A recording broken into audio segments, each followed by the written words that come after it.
আমি আমার পৃথিবীর বুকে সৃষ্টি করেছি জিন জাতিকে, আমি সৃষ্টি করেছি এবং ইনসান জাতিকে।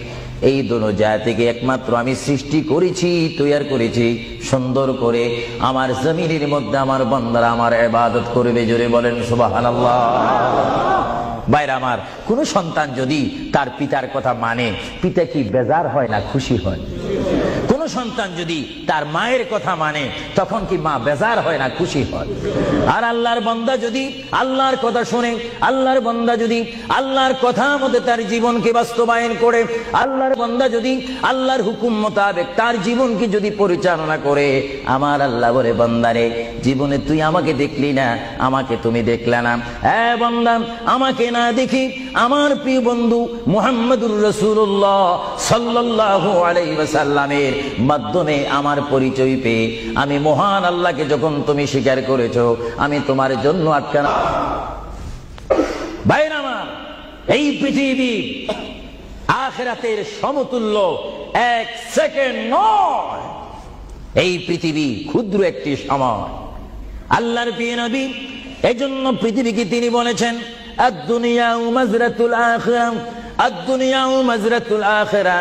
আল্লাহর প্রিয় নবী মুহাম্মদুর রাসূলুল্লাহ সাল্লাল্লাহু আলাইহি ওয়াসাল্লাম বারবার ঘোষণা দিয়েছেন, হে আমার সাহাবীরা, আমি তোমাদেরকে জানিয়ে দিলাম, তোমরা তোমাদেরকে দাওয়াত পৌঁছাই দিলাম। এই দুনিয়া এমন একটি দুনিয়া, যে দুনিয়া হচ্ছে আখিরাতের সঞ্চয় করার একটি স্থান। জোরে বলেন সুবহানাল্লাহ।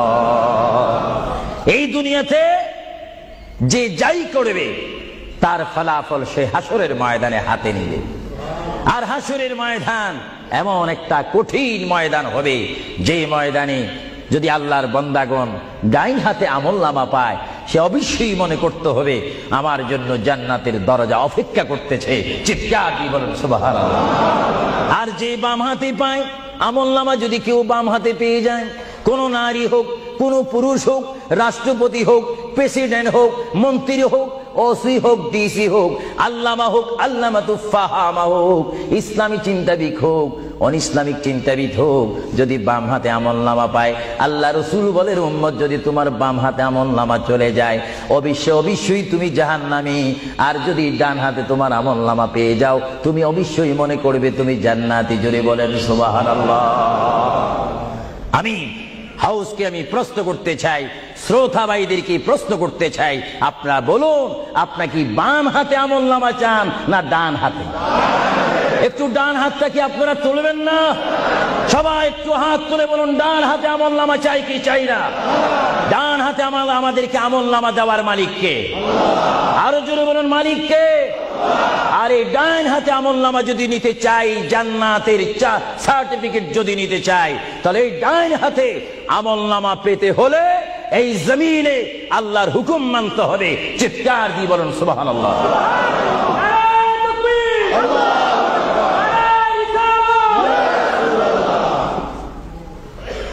যারা আল্লাহর হুকুমকে মেনেছেন তারা হয়েছেন সাহাবায়ে কেরাম। জোরে বলেন কি?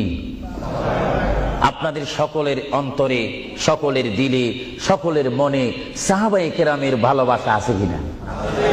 এইদিকে একটু আওয়াজটা কম কেন হলো? আশ্চর্য হয়ে গেল। একটু জবাব দেন, সাহাবায়ে কেরামের ভালোবাসা আছে কিনা? তাদের সাথে কোনো সম্পত্তি নিয়ে কোনো ঝগড়া আছে কিনা? তাহলে একটু জবাব দিবেন। রাসূলুল্লাহ বলেন, উম্মত তোমরা যদি নিজের জীবনকে জিরো থেকে যদি হিরো করতে চাও, ডাউন থেকে যদি উচ্চ মুকাম সৃষ্টি করতে চাও, মা আনা আলাইহি ওয়া আসহাবি, আমাকে তোমরা অনুসরণ করবে অথবা আমার সাহাবায়ে কেরামকে অনুসরণ করবে। আমার প্রতিটি সাহাবায়ে কেরামের চরিত্রের মধ্যে রয়েছে তোমাদের জান্নাতে যাওয়ার গ্যারান্টি। চিৎকার দিয়ে বলেন সুবহানাল্লাহ। আমরা সাহাবায়ে কেরামের ভালোবাসা চাই কি চাই না? আরো জোরে বলুন, চাই কি চাই না? সাহাবায়ে কেরাম কি করে তারা সাহাবী হয়েছেন? কি করে তারা আল্লাহর হাবিবের শ্রেষ্ঠ বন্ধু হয়েছেন? এটা আমাদের জানার বিষয় রয়েছে।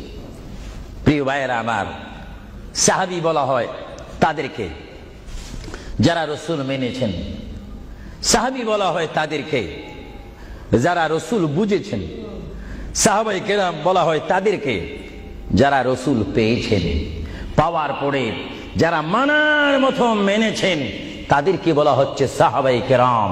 চিৎকার দিয়ে বলুন সুবহানাল্লাহ।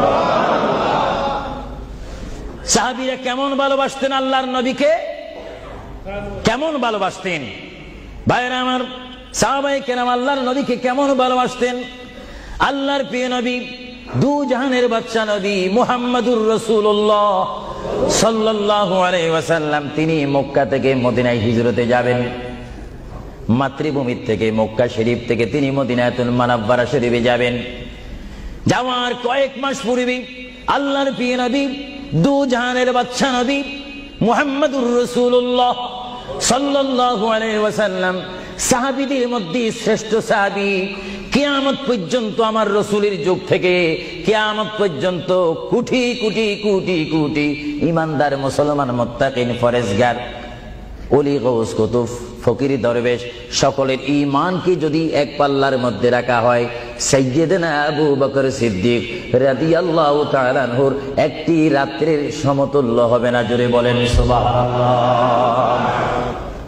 সমস্ত ঈমানদারের ইবাদত যদি এক পাল্লাতে রাখা হয়, সাইয়্যিদনা আবু বকর সিদ্দিক রাদিয়াল্লাহু তাআলা আনহু এক রাতে যেই ভালোবাসা রাসূলকে দেখিয়েছেন, তার পরিমাণ ভালোবাসা সমগ্র সৃষ্টি জগতের মুসলমানের হবে না। চিৎকার দিয়ে বলেন সুবহানাল্লাহ।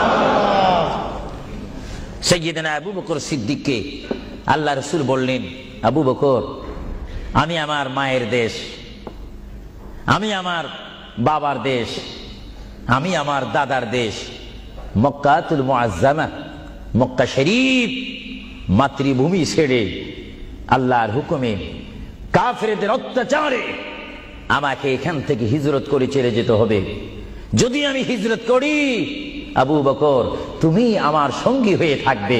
চিৎকার দিয়ে বলুন সুবহানাল্লাহ। আল্লাহর প্রিয় নবী কোন দিন হিজরত করবেন, কোন মাসে করবেন, কি সকাল বেলায় করবেন, না সন্ধ্যায় করবেন, না গভীর রজনীর মধ্যে করবেন, না দিনের মধ্যে করবেন, না ঠান্ডার সিজনে করবেন, না গরমকালে করবেন, না গ্রীষ্মকালে করবেন, না বসন্তকালে করবেন, কোন অবস্থায় করবেন, কোন দিন করবেন, কোন মাসে করবেন, তার নির্দিষ্ট করে বলেনি।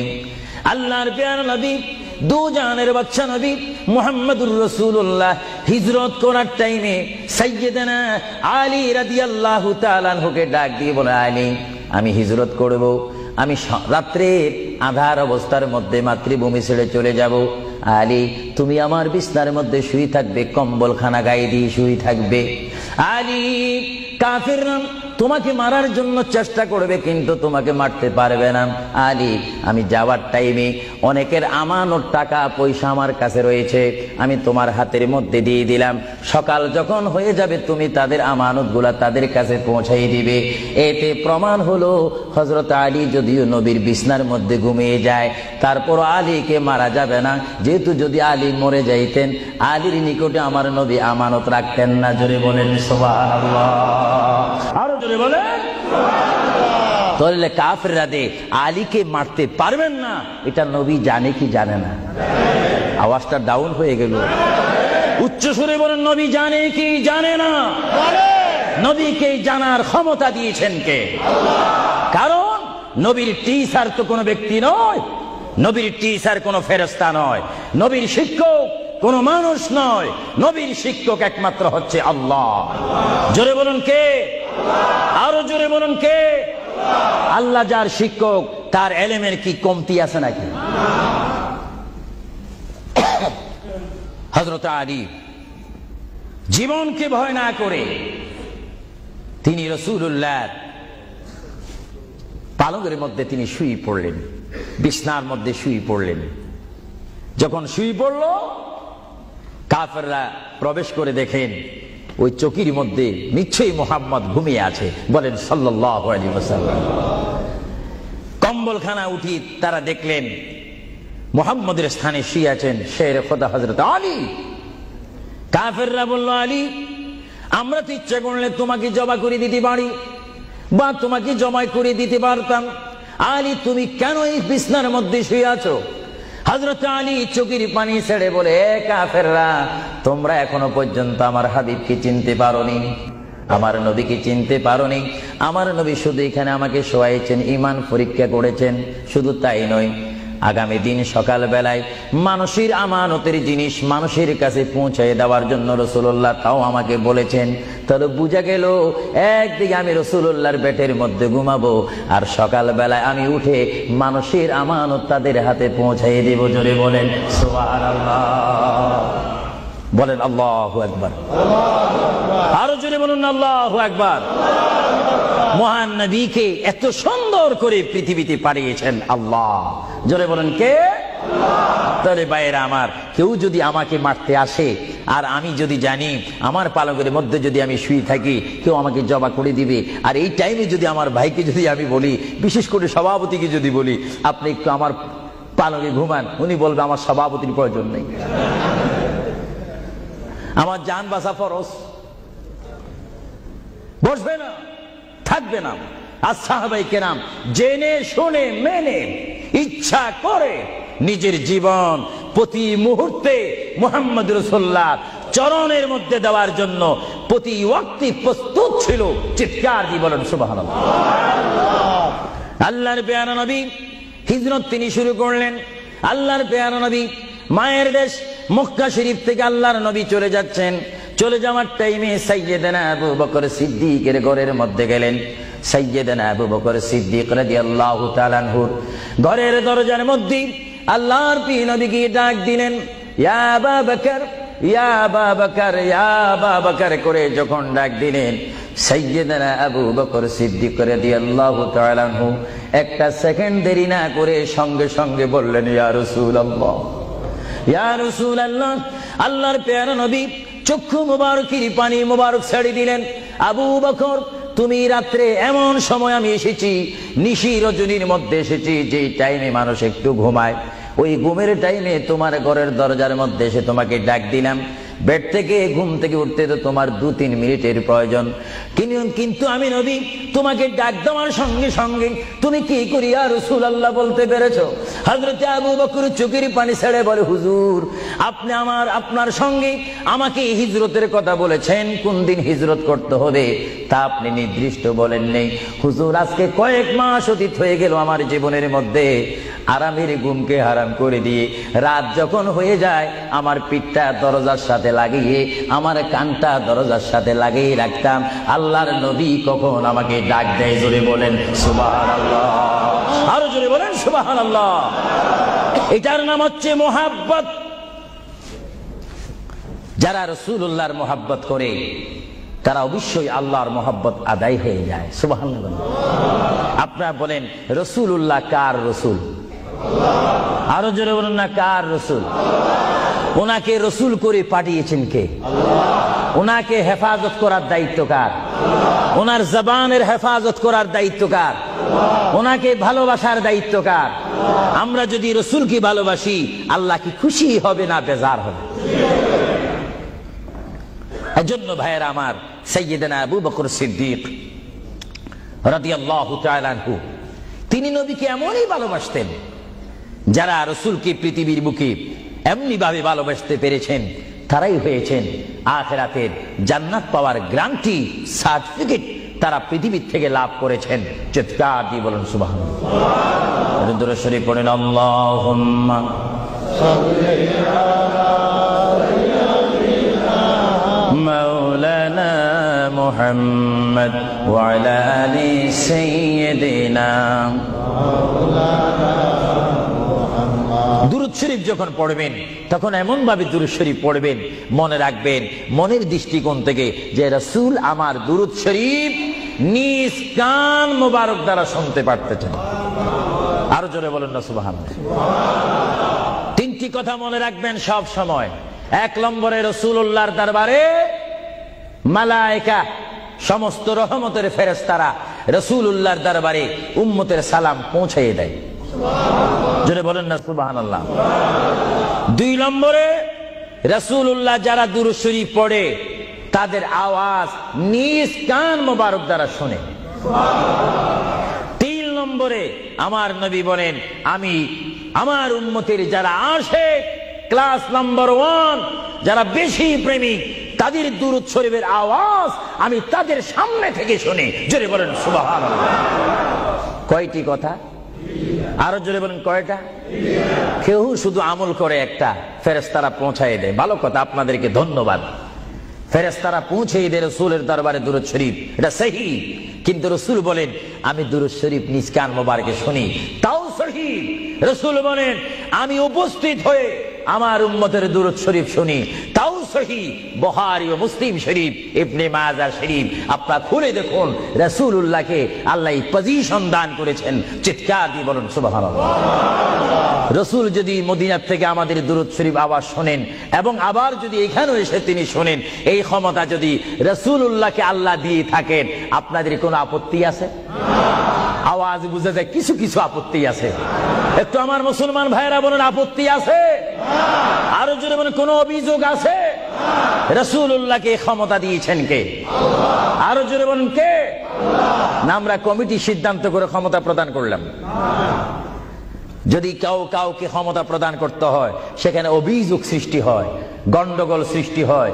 রাসূলুল্লাহকে ক্ষমতা দেওয়ার মালিক আমরা নয়। রাসূলুল্লাহকে ক্ষমতা দিয়ে পরিপূর্ণ ক্ষমতাবান করে আল্লাহ রাব্বুল আলামিন এই গোটা জমিনকে উজালা করার জন্য আল্লাহর পক্ষ থেকে তাকে পাঠানো হয়েছে। চিৎকার দিয়ে বলুন সুবহানাল্লাহ। সাইয়্যিদনা আবু বকর সিদ্দিক রাসূলুল্লাহকে ভালোবেসেছেন। আপনারা জানেন মুহাম্মদ রাসূলুল্লাহকে ভালোবাসলে উম্মতের কি অবস্থা হয়।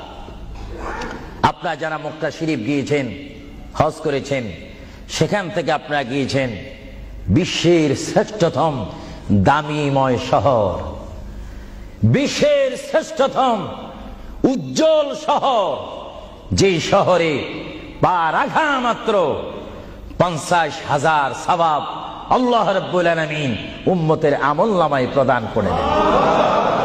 সেই শহরটির নাম হচ্ছে, সবাই উচ্চ কণ্ঠে আমার মা বোনেরা ছোট্ট ছোট্ট আওয়াজ দিয়ে, আমার শ্রোতা ভাইয়েরা উচ্চ কণ্ঠে বলুন সোনার মদিনা। আরো জোরে বলুন কি মদিনা? সেই সোনার মদিনার পথে আপনারা যেতে চান কি চান না? সেই মদিনা শরীফ গেলে গুনাহ হয় না গুনাহ মাফ হয়? গুনাহ মাফ হওয়ার সেই অবস্থা সৃষ্টি করে দিয়েছেন কে? যে শহরে আজকে এই যুক্তরাজ্যের জমিনে, ইংল্যান্ডের জমিনে, ওয়ার্ল্ডহাম এই জমিনে যদি কোনো মুসলমান যদি নামাজ পড়েন, এক ওয়াক্ত নামাজ পড়লে 10টা সওয়াব পাবেন, নেক পাবেন। কিন্তু মদিনাতুল মুনাওয়ারা শরীফে রাসূলুল্লাহর নাম সংযুক্ত মসজিদে গিয়ে একটা সিজদা দেন, 50,000 সিজদার সওয়াব হয়ে যাবে। একবার যদি আলহামদুলিল্লাহ বলতে পারেন, 50,000 আলহামদুলিল্লাহ বলার নেক পাবেন। একবার যদি কোনো মতে গিয়ে যদি রাসূলকে যদি ডাক দেন ইয়া রাসূলুল্লাহ, সঙ্গে সঙ্গে 50,000 ইয়া রাসূলুল্লাহ বলার সওয়াব পেয়ে যাবেন। আরো জোরে বলেন না সুবহানাল্লাহ। আমার বড় বড় বাবারা, আমার নওজোয়ান ভাইয়েরা, আমার যুবক ভাইয়েরা, কুচি কুচি বাবারা, আমার পর্দানিশীন মা ও বোনেরা, আমাদের নেক সওয়াবের প্রয়োজন আছে কিনা? আরো জোরে বলুন আছে কিনা? আপনারা যারা সোনার মদিনা গিয়েছেন, সেখানে গিয়ে দেখতে পাবেন রাসূলুল্লাহর রওজা মুবারক। কি মুবারক? রওজা মুবারক। যেখানে সেই রওজা মুবারকের সামনে, সেই রওজা মুবারকের সামনে আপনারা যখন দাঁড়াইবেন, উপস্থিত হবেন, কিয়াম করবেন, সেই রওজা মুবারক যেখানে, এটার নাম হচ্ছে মা আয়েশা সিদ্দিকার হুজুরা শরীফ। এটা ছিল হযরতে মা আয়েশা সিদ্দিকার হুজুরা শরীফ। এই হুজুরার মাধ্যমে আল্লাহ রাসূল থাকতেন, অবস্থান করতেন। ভাইরা আমার, পৃথিবীতে এমন কোন নজির নেই যে যেখানে বসবাস করে তাকে সেখানে মাটি দিতে হবে, তাকে সেখানে রাখতে হবে, কবর দিতে হবে। এটা ইতিহাস বলে না, কোরআন হাদিস বলে না। কিন্তু মুহাম্মদ রাসূলুল্লাহ যে ঘরে তিনি পৃথিবীর জিন্দেগি কাটিয়েছেন, ওই ঘরের মধ্যে তার কবর শরীফ হয়েছে। চিৎকার দিয়ে বলেন সুবহানাল্লাহ। পৃথিবীর মানুষকে বলতে হবে কবর, আর রাসূলুল্লাহকে বলতে হবে কবর মুবারক। জোরে বলেন কবর। আওয়াজ দিয়ে বলেন না কবর। পৃথিবীর কবরের অবস্থা আর নবীর কবরের অবস্থা এক নাকি? কিছু পার্থক্য আছে নাকি? কিছু নাকি কিছু? অনেক। কিছু বলতে গেলে আমরা আছি 10, রসুল হচ্ছেন 20। আল্লাহর প্যারা নবী, দু জাহানের বাদশা নবী মুহাম্মদুর রাসূলুল্লাহ সাল্লাল্লাহু আলাইহি ওয়াসাল্লাম, তিনি কেমন নবী যার কবরের মধ্যে আল্লাহ রাব্বুল আলামিন দিনে 70,000 ফেরেশতা, দিনে 70,000 ফেরেশতা। হাদিস শরীফের মধ্যে আসে মুয়াজ্জিন যখন মসজিদে নববীতে আযান দেয়, আসসালাতু খায়রুম মিনান নাওম, সবাই বলেন আসসালাতু খায়রুম মিনান নাওম।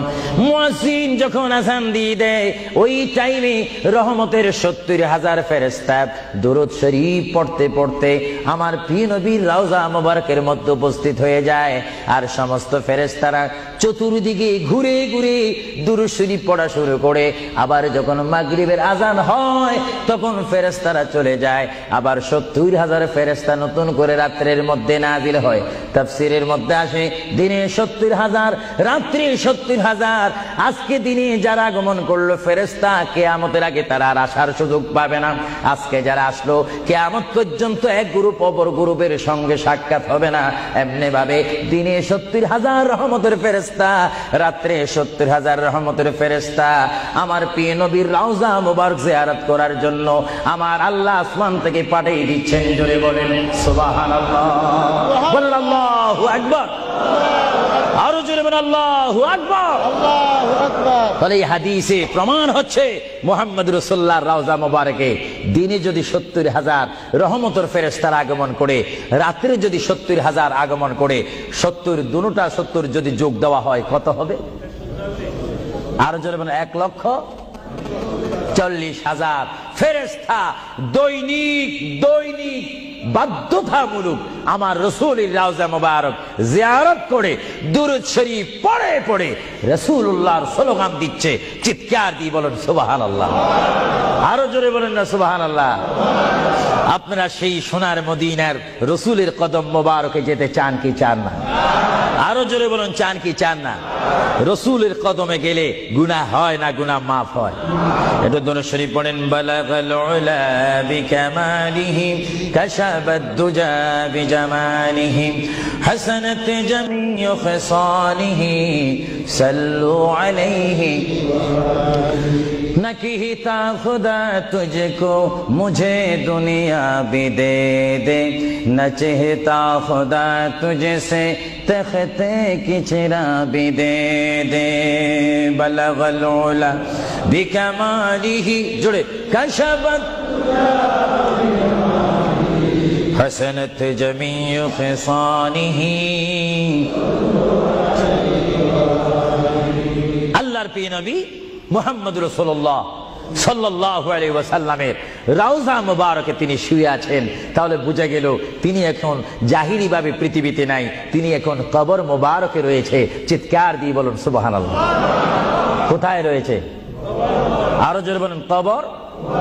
আপনাদেরকে একটি প্রশ্ন করে জবাব চাই, আপনারা বলুন মক্কা শরীফ আল্লাহর ঘরের সাথে একটি পাথর আছে কিনা? যে পাথরে চুমা দিলে কি গুনাহ হয় না, গুনাহ মাফ হয়? আওয়াজে বুঝা যায় কিছু কিছু গুনাহ হয়। জোরে বলেন গুনাহ হয় না, গুনাহ মাফ হয়? ওই পাথরটির নাম কি? আসওয়াত পাথর। মূলত ওই পাথরটি হচ্ছে একটি ফেরেশতা। এখানে চুমা দিলে গুনাহ মাফ হয়। আপনারা বলেন লন্ডনের জমিন বলেন, ওয়ার্ল্ডহাম বলেন, ম্যানচেস্টার বলেন, নর্থহ্যাম্পটন বলেন, নিউ কাসেল বলেন, এই জায়গাও যথেষ্ট পরিমাণ বড় বড় পাথর আছে কিনা? আরো জোরে বলে আছে না? সাগরের পাড়ে গেলে অনেক পাথর দেখা যায় না? কিন্তু পাথরে কোনোদিন কি আপনারা চুমা দিয়েছেন? আল্লাহ আমার গুনাহটা মাফ করে দাও। মক্কা শরীফের পাথরটা একেবারে ছোট, এটা তো দেখতে বড় দেখা যায়, চুমা দিলে গুনাহ মাফ হবে? বড়ে বরং সেই পাথরে চুমা দিতে গিয়ে দাঁত অ্যাক্সিডেন্ট হওয়ার সম্ভাবনা আছে। কিন্তু আসওয়াত পাথরে চুমা দিলে জীবনের গুনাহ কি হয়ে যায়? হ্যাঁ, আসওয়াত পাথর, তোমার মধ্যে কি গুণ, তোমার মধ্যে কি ফায়দা রয়েছে, তোমার মধ্যে কি আকর্ষণ রয়েছে, তোমার মধ্যে কি পাওয়ার রয়েছে, তোমার মধ্যে কি নূর রয়েছে, স্পিরিট রয়েছে, এই পাথর তোমার থেকে আমরা জানতে চাই।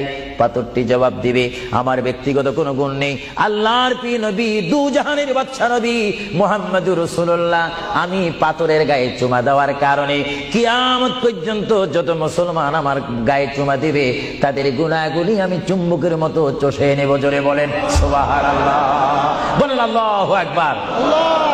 তাহলে মুহাম্মদুর রাসূলুল্লাহ যে পাথরে চুমা দিয়েছে, সেই পাথরে চুমা দিলে গুনাহ হয় না গুনাহ চলে যায়? আরো জোরে বলেন গুনাহ। যদি পাথরকে রাসূল পাক হাত দেওয়ার কারণে পাথরের যদি এত গুণ হয়, এত স্পিড হয়, এত গুণগান হয়, আর সেই রাসূলের দরবারে যদি আপনি উপস্থিত হয়ে ইয়া রাসূলুল্লাহ করে ডাক দেন, আপনার গুনাহ মাফ হওয়ার ব্যবস্থা আছে কিনা? আরো জোরে বলেন আছে কিনা? আমার আল্লাহ বলেন, হে পৃথিবীর মানুষ, হে আমার বান্দারা, তোমরা দুনিয়ার মধ্যে গিয়েছো, আমি তোমাদেরকে দুনিয়ার মধ্যে পাঠাইলাম। পাঠাইবার পরে আমি জানি তোমরা অনেক অন্যায় পথে যাবে, অনেক কাজ করবে, যে কাজগুলোর মধ্যে তোমাদের গুনাহ হয়ে যাবে। হ্যাঁ বান্দা, তোমরা গুনাহ করবে তাও আমি ভালো মতো জানি, তোমরা পাপ করবে তাও আমি ভালো মতো জানি। বান্দারে, পাপ করার পরে, গুনাহ করার পরে একাই কি মসজিদের মধ্যে তোমরা কেঁদেছো, রব্বানা যালামনা, বলেন রব্বানা যালামনা আনফুসানা ওয়া ইল্লাম তাগফির লানা ওয়া তারহামনা লানাকুনান্না মিনাল খাসিরিন বলে বলে মসজিদে কেঁদেছো, আসরের নামাজ পড়ে কেঁদেছো, যোহরের নামাজ পড়ে কেঁদেছো, মাগরিবের পড়ে কেঁদেছো, এশার নামাজ পড়ে কেঁদেছো। এ বান্দা, নামাজের মুসল্লা যখন বসে যাও, আমি আল্লাহকে তোমরা বারবার বল, আল্লাহ আমার গুনাহ মাফ করে দাও। তারপরও আমি তোমাদের গুনাহ মাফ করে নেই। তারপরও তোমরা নিশি রাত্রে, মানুষ যখন ঘুমে যায়, তোমার বিবি যখন ঘুম যায়, তোমার ছেলে যখন ঘুম যায়, তুমি নিশি রাত্রে ঠান্ডা পানি দিয়ে ওযু বানিয়ে নামাজের মুসল্লায় বসে তুমি আবার যখন ডাক দাও, রব্বুল আলামিন, পৃথিবীর কোনো মানুষ আমার গুনাহ সম্পর্কে জানে না, তুমি আমার গুনাহ সম্পর্কে জানো। আমি এমন গুনাহ করেছি আমার বিবি জানে না, বিবি গুনাহ করেছে আমি জানি না। আল্লাহ, তুমি সব কিচ্ছু জানো। হে আমার প্রভু, তুমি আমাকে মাফ করে দাও। আমার আল্লাহ বলে, তারপরও যদি তোমাদেরকে আমি মাফ না করি, তারপরও বান্দা, তোমরা আমার রহমতের দরজা থেকে ফিরে যাইও না। আমি তোমাদেরকে হুকুম দিচ্ছি, ওয়ালাউ আন্নাহুম ইয যালামু আনফুসাহুম জাউকা, বান্দারে, যদি গুনাহ করে ফেলো, আমার রহমত থেকে মুখ ফিরিয়ে তুমি চলে যাইও না। বান্দা, আকাশ পরিমাণ যদি গুনাহ করো, পাতাল পরিমাণ যদি গুনাহ করো, সাগরের পানি পরিমাণ যদি গুনাহ করো, পাহাড় তুলনায় যদি তুমি গুনাহ করো, আমার দরবার থেকে তুমি নিরাশ হইও না। বান্দা, আমি তোমাকে একটি রাস্তা পাঠাই দিচ্ছি,